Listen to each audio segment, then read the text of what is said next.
bacana o presente da Bitcoin Trade. Eu também tenho um brinde para todo mundo. No fim dessa palestra, eu vou dar um Bitcoin para cada um de vocês. Não, brincadeira, tá? Mas vamos lá, acho que eu vou trazer uma abordagem um pouco diferente para vocês hoje, para falar sobre a essência dessa tecnologia realmente disruptiva. E quando a gente fala em inovação financeira, inovação no campo do dinheiro, de pagamentos, do mercado financeiro como um todo, não há nada tão disruptivo, realmente revolucionário, quanto a tecnologia do Bitcoin, ou a tecnologia, talvez mais de forma genérica, a tecnologia do blockchain. Então eu quero trazer uma abordagem um pouquinho mais diferente da usual. E para falar sobre isso, acho que é importante, já que é um evento de pagamentos, Innovation Pay, inovações em pagamentos, acho que é interessante a gente voltar na origem da palavra pagar, da palavra pagamentos, qual é a fonte desta palavra. Essa é a etimologia de pagar. Pagar vem do latim pacare, apaziguar, acalmar ou satisfazer. Essa é a origem da palavra. Hoje a gente usa ela com muito mais frequência, ela simplesmente significa dar dinheiro ou pagar, a gente nem pensa muito de onde que ela veio, de onde ela se originou. Mas a pergunta é, apaziguar quem? Acalmar a quem? Os credores. Essa é a origem da palavra. Apaziguar os credores. E esse é um conceito tão importante de satisfazer com as obrigações, pagar os credores, pagar o que se deve, cumprir com o seu passivo, que historicamente, por ser uma função crucial para quem vive em sociedade, havia até as prisões para devedores. Então quem não pagava, quem não cumpria com suas obrigações, acabava sendo preso. E aqui eu trago imagens, pinturas de época, aqui uma placa de uma debtor's prison, isso na Inglaterra e nos Estados Unidos no século XVIII e no século XIX ainda. Então quem não pagava, quem não cumpria com as suas obrigações, o devedor ia para a cadeia, dava prisão. Mas nem precisamos voltar tanto no tempo assim, porque em algumas sociedades ou em alguns países isso ainda acontece. Alguém sabe o que significa essa foto aqui? Talvez pela placa aqui. Isso é um carro abandonado no aeroporto de Dubai. Porque nessa sociedade, nesse país, nos Emirados Árabes, o devedor que não pagar, ele vai para a prisão, ainda hoje.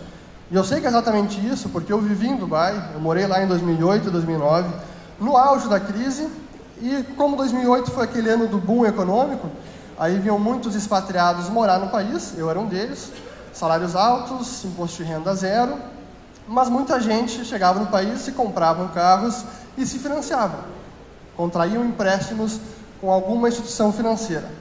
Mas quando veio a crise, e lá demorou um pouquinho a mais do que aqui no resto do mundo, no mundo ocidental, porque o Banco Lehman Brothers quebrou em setembro de 2008, então acabou de fazer 10 anos, foi no dia 15 de setembro. Mas a crise mesmo nos Emirados Árabes só veio depois, na virada de 2008 para 2009. E quando o ano virou, a cidade simplesmente parou. Não havia mais obra em execução, tudo foi ou suspenso ou cancelado. E como na maior parte dos projetos o próprio sheik, então, o dono de Dubai, o rei de Dubai, ele era a contraparte final e ele já estava sem dinheiro, ele teve que ser resgatado por Abu Dhabi, que era o Emirados do lado, o Emirados vizinho. Muita gente perdeu seu emprego. E o que acontecia com quem tinha perdido o emprego e tinha contraído empréstimo? Simplesmente ia para o aeroporto, deixava o seu carro lá e ia embora do país. Em alguns casos, ou em algum momento, acho que foi em janeiro ou fevereiro de 2009, tinha relatos que havia milhares de carros nessa situação, simplesmente abandonados porque tinha um empréstimo por trás e o devedor não tinha como cumprir com essa obrigação e simplesmente se mandava do país. Felizmente não foi meu caso, tá? Eu também tive empréstimo, mas eu paguei tudo lá, então posso voltar. Mas realmente isso foi um problema, e ainda é um problema a questão de pagar e cumprir com as suas obrigações. E hoje quando a gente fala, aí trazendo para agora, quando a gente fala, a gente compra alguma coisa e a gente paga, quais são os métodos de pagamento? Nós temos cartão de crédito, temos dinheiro e temos hoje muito mobile payments. Que no Brasil ainda é pouco, mas acho que vocês já devem ter escutado essa estatística, que na China, por exemplo, Mobile Payments responde por mais de 70% dos pagamentos no país. É realmente impressionante, é surreal.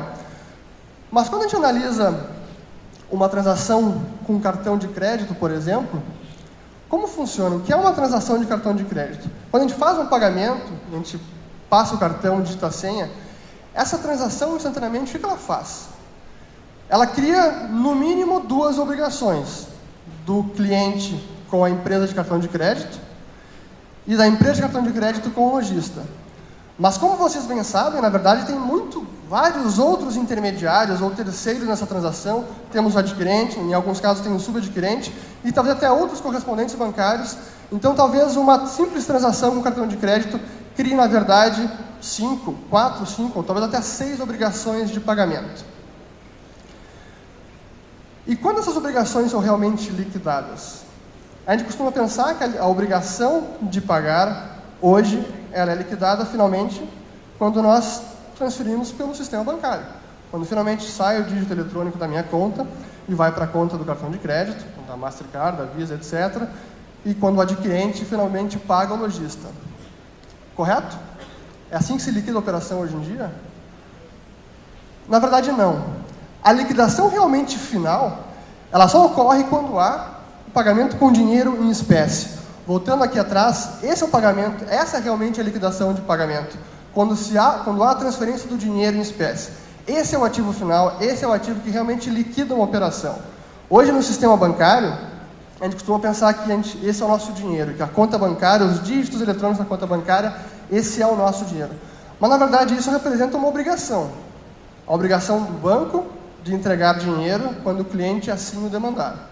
Então, o cliente tem um direito de cobrar, tem um direito de receber o dinheiro em espécie lá no banco depositado. E o banco tem a obrigação de honrar com esse compromisso, mas é uma promessa de pagamento. E pagar com o quê? Com o dinheiro em espécie.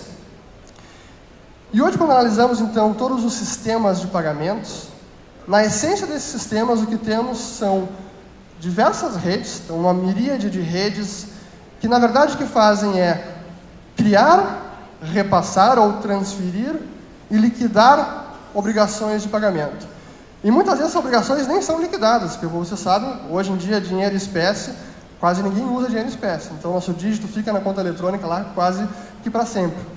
Mas quando a gente fala em pagamento, em redes de pagamento, nada mais é do que isso. É criação, repasse, transferência e muitas vezes pagamentos que são liquidados por compensação. Temos um credor e um devedor, de repente um deve 100 para o outro deve 50, se paga compensando os pagamentos e uma parte fica devendo apenas 50.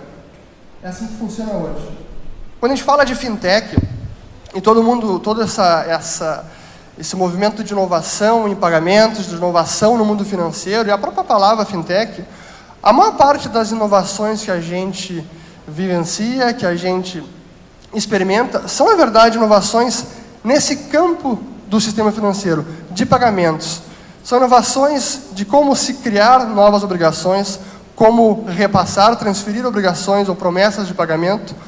Essa, mais ou menos, é a inovação que a gente vê no campo financeiro, e é por isso que o economista já falecido John Kenneth Galbraith, ele falou num livro de 1990, Short History of Financial Euphoria, então uma breve história sobre a euforia financeira, onde ele diz que, no fim das contas, o mundo financeiro quase sempre está celebrando a reinvenção da roda a cada vez, porque toda inovação financeira envolve, de uma ou outra forma, a criação de dívida. Essa foi a conclusão dele. E, de certa maneira, ele tem razão, porque realmente o que a gente vê em inovação financeira são novas formas de criação de dívida. Uma obrigação, uma promessa de pagamento é uma dívida, seja do banco com a gente, seja da gente com cartão de crédito, seja do adquirente com o lojista. São obrigações, são dívidas. E essa foi a ideia por trás. E quando a gente viu também a própria inovação financeira que ocorreu na crise de 2008, com as securitizações, a ressecuritização e todas aquelas siglas, CDO, nem lembro de todos agora, mas CDO era Collateralized Debt Obligations e várias outras, também era dentro dessa mesma ideia de inovação financeira, que significa nada mais do que recriação de dívida. E aí quando a gente olha, então, o Bitcoin nesse cenário todo, Quando a gente olha dentro de todos os sistemas de pagamentos, o PayPal, o WeChat Pay, Apple Pay, Google Pay, que é o Android Pay, Samsung e vários outros, seria o Bitcoin nada mais do que um novo sistema de pagamentos para a internet? Seria um novo sistema de pagamentos descentralizado? Ou será que tem mais por trás disso? Tem mais alguma coisa por trás disso? E o meu argumento aqui é que realmente a inovação do Bitcoin é fundamentalmente distinta de tudo que tivemos até hoje. Porque a ideia com o Bitcoin não é simplesmente criar um novo sistema de pagamentos, mas é reinventar a própria noção da instituição do dinheiro. Que, por sinal, o dinheiro em espécie, hoje, o papel moeda, que é emitido pelo Banco Central, ele também é uma dívida. É um passivo do Banco Central, mas é um passivo hoje sui generis, porque o Banco Central não precisa mais resgatar em nada. Se você der uma nota para o Banco Central, o que não é possível, a obrigação dele é entregar outra nota igual ou duas que dão no mesmo valor. Mas é um passivo também. Mas hoje, como não temos mais lastro em ouro e nenhuma outra coisa, esse é o ativo final de liquidação. Mas a ideia com o Bitcoin é reinventar justamente a instituição do dinheiro. E aí que eu trago a pergunta: seria possível criarmos dinheiro a partir de software? É possível termos um software de dinheiro? Seria possível replicarmos essas propriedades, as características que fizeram com diversas commodities, mercadorias serem adotadas, escolhidas e utilizadas como dinheiro por diversas sociedades ao longo da história? Atributos como divisibilidade, como escassez, como homogeneidade. Seria possível replicar essas propriedades por simples linhas de código de programação? Pois justamente essa foi a ideia seminal e a grande disrupção criada pelo Satoshi Nakamoto no dia 31 de outubro de 2008, quando ele anunciava ao mundo a sua criação, um novo sistema de dinheiro eletrônico completamente peer-to-peer. A New Electronic Cash System that's fully peer-to-peer. Essa foi a mensagem que ele enviou para uma lista de discussão de criptografia em outubro de 2008. E depois de 3 meses, em janeiro de 2009, o sistema finalmente passou a funcionar como um sistema de dinheiro eletrônico P2P. E quando a gente olha, então, as principais características desse sistema, dessa grande invenção, dessa grande descoberta científica, porque na essência o Bitcoin é sim uma descoberta científica, e hoje eu não vou me deter aqui a explicar com detalhes o funcionamento, mas vou trazer os principais conceitos, que é o que importa para a nossa discussão.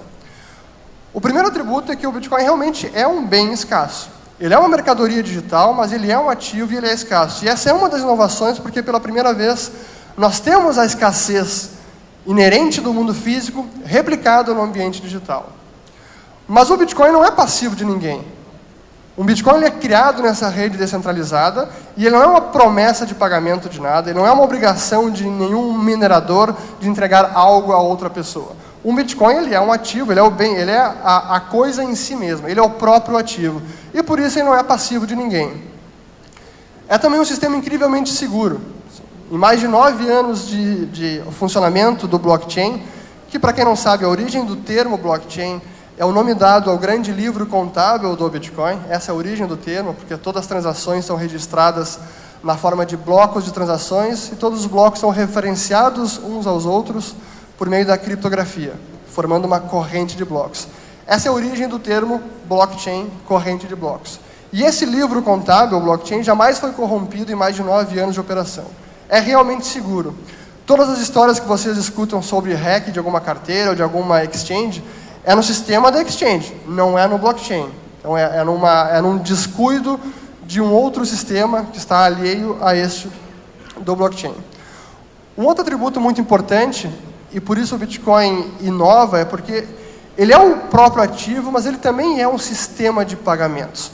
Ou é um sistema de transferência desse ativo, mais do que um sistema de pagamentos. Se a gente usar a ideia de que pagar é honrar com alguma obrigação, é acalmar o credor, o Bitcoin, na verdade, é um sistema de transferência desse próprio ativo. E é um sistema que oferece uma forma de custódia e transferência, ou transporte do ativo, com baixíssimo custo, com muita segurança, com muita transparência e muita rapidez, que também difere de tudo que nós tivemos até hoje. E, por fim, como funciona na própria internet, é um sistema de transferência global, é um ativo realmente global. Então, quando olhamos as principais características, o Bitcoin ele reúne, ao mesmo tempo, ele é o seu próprio ativo, a sua própria moeda, ou ele é a sua própria unidade de conta, e é também o seu próprio sistema de pagamentos. Isso é a primeira vez que ocorre na história da humanidade, reunir esses três atributos no mesmo sistema. Se a gente pudesse comparar, de um lado, moeda ou ativo, sistema de pagamentos e unidade de conta, ativo, nós temos o próprio ouro. O ouro é um ativo, é uma commodity, mas ele não é um sistema de pagamentos e hoje tampouco é uma unidade de conta. Já em sistema de pagamentos, o próprio sistema bancário é um sistema de pagamentos, os bancos, as instituições financeiras, ou o PayPal, que é um sistema de pagamentos para a internet, para o mundo online, mas ele não tem o seu próprio dinheiro e tampouco tem a sua própria unidade de conta. E aí temos o dólar, o euro, o real, o ien, que são as moedas de hoje, as moedas nacionais, que são ativo, moeda, e são unidade de conta também. E talvez como exemplo aqui de apenas unidade de conta, eu trago a URV, certamente alguns aqui vão se lembrar da unidade real de valor, que foi um artifício bastante engenhoso para fazer a transição do cruzeiro real para o plano real. E a URV era apenas uma unidade de conta, não tinha uma moeda física, não tinha nenhum sistema de pagamentos, era apenas unidade de conta. E aí no centro, na intersecção dessas três características, que nós temos o Bitcoin. É o ativo, é o sistema de pagamentos e é também a sua própria unidade de conta. Aí olhando as classes de ativos, quando a gente olhando sob a perspectiva de investimento principalmente, olhando as classes de ativos, a gente poderia colocar aqui imóveis, ações, renda fixa, commodities, o cash, para quem não consegue ver aqui, o próprio dinheiro em espécie. E o Bitcoin, ou os ativos digitais, são o que eu chamo de commodities digitais ou criptoativos. E é uma nova classe de ativos, porque realmente ele reúne atributos únicos, às vezes compartilhados, por exemplo, com commodities, ou até com o dinheiro em espécie, porque ele pode ser usado como meio de troca, mas ele realmente é um ativo e merece ser classificado como uma nova classe de investimentos. E é um ponto que, para mim, que é talvez um dos mais fundamentais de toda essa grande invenção, é que é um sistema de inovação aberta, de inovação sem permissão, inovação onde não é necessário requerer licença ou autorização prévia de nenhuma entidade. E por conta disso, como é um sistema que funciona em código-fonte aberto, open source, qualquer um pode usar, qualquer um pode criar, qualquer um pode desenvolver, qualquer um pode conceber soluções mais inimagináveis sem precisar solicitar permissão de ninguém. Isso difere muito do mundo financeiro hoje, não apenas no Brasil, mas no mundo inteiro. Certamente quem aqui empreende com fintech sabe do que eu estou falando, em termos de regulação, de proteção, como o sistema é cercado. E isso talvez hoje seja quase que inevitável, mas isso também impede a inovação realmente disruptiva, que é na essência o que o Bitcoin e o blockchain trouxe para o mundo. É a inovação para o campo financeiro, a verdadeira disrupção da era digital, da era da internet, para o campo financeiro. E quando isso ocorre, nós temos aí talvez a derivada dessa tecnologia, que para mim é fantástico, e estamos recém começando nessa tendência, que é a ideia de criação de ativos, outros ativos, não o próprio Bitcoin, não uma criptomoeda, um criptoativo, mas, por exemplo, ações, títulos de dívida, ou até imóveis, ou a titularidade de um imóvel registrado ou criado em blockchain. Ativos em blockchain, ou ativos que são registrados ou até criados inteiramente no blockchain, ativos na forma de tokens criptográficos. Essa é uma tendência que muita gente denomina também de tokenização, que ainda eu diria que está num estágio ainda mais embrionário, ou muito incipiente, quando comparado com o Bitcoin e outras criptomoedas. Mas para mim é uma tendência irreversível. E isso vai ter impacto no mercado financeiro, vai ter impacto no mercado de capitais, porque por definição são ativos que funcionam ou podem funcionar numa rede realmente global, em blockchain. São ativos que podem ser fracionados, um token, ele pode ser perfeitamente divisível. Então hoje um problema que a gente tem, por exemplo, em algumas ações, que existe ou um lote mínimo, ou o seu preço é muito alto e o mínimo é uma ação, ou 10, ou 20, ou 50 ações, ou no caso mais extremo, da Berkshire Hathaway, que é a empresa do Warren Buffett, que a ação principal dela hoje custa $300 mil. E o Buffett faz isso por gosto, porque ele não quer atrair nenhum especulador para a ação dele, ele quer realmente investidor de longo prazo. Mas isso também acaba privando muita gente de acessar esse mercado, de comprar outros ativos. Quando você inova e consegue colocar ativos em blockchain perfeitamente divisíveis e que podem ser transferidos para qualquer indivíduo em qualquer lugar do planeta, isso pode ter impactos não apenas no mercado de capitais, em termos de levantamento de capital e de acesso ao mundo global, mas também no próprio conceito de pagamento. E aqui eu já entro num terreno um pouco mais de futurologia, porque isso hoje não é a realidade, mas eu vejo que pode ser plenamente possível, em algum momento no futuro, nós termos num simples aplicativo ou no telefone, não apenas criptoativos ou real, mas também ações, e onde a gente vai poder chegar no estabelecimento e escolher com qualquer coisa que nós queiramos pagar. Podemos pagar com Bitcoin, podemos pagar com real, ou podemos pagar, não sei, com uma ação da Ambev, ou podemos pagar com um título do Tesouro. E toda a infraestrutura, todo o mecanismo de transferência, de liquidação das operações, fica escondido para o usuário, e o usuário nada mais tem do que fazer é apertar um botão. Isso pode ter impactos não apenas na indústria de pagamentos, mas até na própria demanda por dinheiro. Porque se podemos pagar sem precisar usar o próprio dinheiro, é quase que resolver o problema do escambo, da dupla coincidência de desejos, e a tecnologia se encarrega disso, sem que nenhum usuário, sem que nenhum cliente precise saber e entender de que forma isso está sendo feito. E aí, por fim, a mensagem final que eu quero deixar para vocês, a reflexão final, é que para mim o Bitcoin ou o blockchain, usemos a palavra blockchain, é na verdade uma tecnologia de base. Assim como foi e é a eletricidade, e quando a eletricidade começou há mais de 100 anos, e que no começo a eletricidade servia para quê? Para quase nada, para iluminar o ambiente, para acender uma lâmpada, e hoje é inimaginável concebermos um mundo sem eletricidade. Depois tivemos, aí avançando bastante, a própria internet, quando começou a sua era comercial em 94, 95, a internet também é uma tecnologia de base, sobre a qual outras aplicações, outros usos podem ser construídos. A tecnologia de base é o pilar, é o alicerce, é a fundação, ou como o americano diz, é a foundational technology, uma tecnologia de fundação. Ela é a base de tudo. E a internet também é isso. Mas quando ela começou, a internet nada mais era do que simples correio eletrônico. Esse era o resumo da internet há 20 e poucos anos atrás. Mas hoje está claro que a internet é muito mais. Ela, inclusive, é a espinha dorsal da economia. Assim como imaginar um mundo sem eletricidade, imaginar um mundo sem internet é inconcebível. E na minha visão, da mesma forma, o blockchain também é uma nova tecnologia de base. E nós estamos recém no início dessa grande tecnologia transformadora e que será disruptiva não apenas para a indústria de pagamentos, mas para a indústria financeira, para a indústria do dinheiro, para o mercado de capitais, para a sociedade como um todo. Muito obrigado.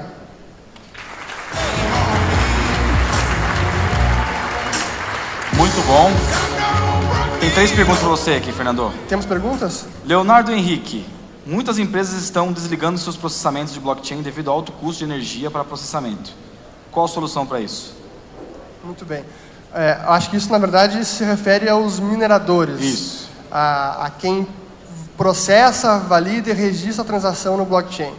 Hoje, o serviço de mineração, que nada mais é do que o processo de segurança do sistema, de validação das transações, de registro no blockchain, a recompensa, que no caso do Bitcoin são unidades de Bitcoin, que o minerador recebe por registrar no sistema, é uma indústria específica, que tem os seus próprios economics, que tem seu custo, seja depreciação de máquina, seja energia elétrica, e ela varia de acordo com o preço do Bitcoin. Se a recompensa pela mineração, se a receita do minerador começar a ser insuficiente para cobrir seus custos, o que vai acontecer é que o minerador vai desligar as máquinas, como é a pergunta, mas o sistema ele foi construído de forma tão engenhosa que ele automaticamente ajusta ou ele calibra a dificuldade de mineração para dar conta desse problema. Então, se em algum momento não for rentável minerar, os mineradores param de minerar, desligam as máquinas, a força computacional vai diminuir, vai demorar mais tempo para encontrar os blocos, a rede vai acabar recalculando a dificuldade para um nível mais baixo que consuma menos energia, menos força computacional, até o ponto que vai voltar ao equilíbrio e a rentabilidade para os mineradores. Então, nesse sentido, o sistema ele é autorregulável em termos de interesse econômico dos mineradores. Tem uma outra pergunta aqui. Alguma empresa que você conheça que esteja fazendo algo legal em blockchain no país? No país? Acho que hoje talvez um grande exemplo seja a Original My, que é a empresa do Edilson Osório, que está concebendo diversas soluções de blockchain, sendo a primeira que ele começou a ideia de notarização digital, registros em blockchain, porque um dos atributos do blockchain é a grande imutabilidade do sistema. Uma vez inserida uma informação lá dentro, é computacionalmente impraticável de tirá-la de lá, de adulterá-la de alguma maneira. E esse atributo tem utilidade para diversas aplicações. Dentre elas, por exemplo, comprovar a existência de alguma ideia, a existência de um contrato, de uma marca, de uma patente. Tem diversas aplicações. E a Original My tem inovado justamente nesse campo. Última pergunta aqui. Para o Fernando Urich, como você vê as restrições atuais dos bancos brasileiros contra as exchanges, fechando suas contas nos bancos? Sem dúvida que esse é um grande problema e é um entrave para a evolução do setor. E, felizmente, as empresas do setor hoje estão já se organizando e criaram a AB Cripto, que é a Associação Brasileira de Criptomoedas, para lidar com esse tipo de preocupação. E, sem dúvida que, hoje, quando a gente vê alguns bancos encerrando contas, em muitos casos é por desconhecimento, é por, talvez, receio ou preocupações, de certo modo até infundadas, seja por lavagem de dinheiro ou algum outro problema. Mas sem dúvida que é um problema que precisa ser endereçado e também, às vezes, apenas o tempo vai conseguir fazer com que as pessoas, os gerentes de banco, bancos em geral, entendam a tecnologia, entendam os riscos, a segurança e como eventuais problemas são também endereçados pelas próprias empresas que lidam com criptomoedas, e hoje as que tem no mercado, e tem diversas, já cuidam de todo esse problema e têm práticas para coibir de qualquer forma de lavagem de dinheiro ou uso ilícito com criptomoedas. Fernando, muito obrigado. Uma salva de palmas para o Fernando. Obrigado, pessoal.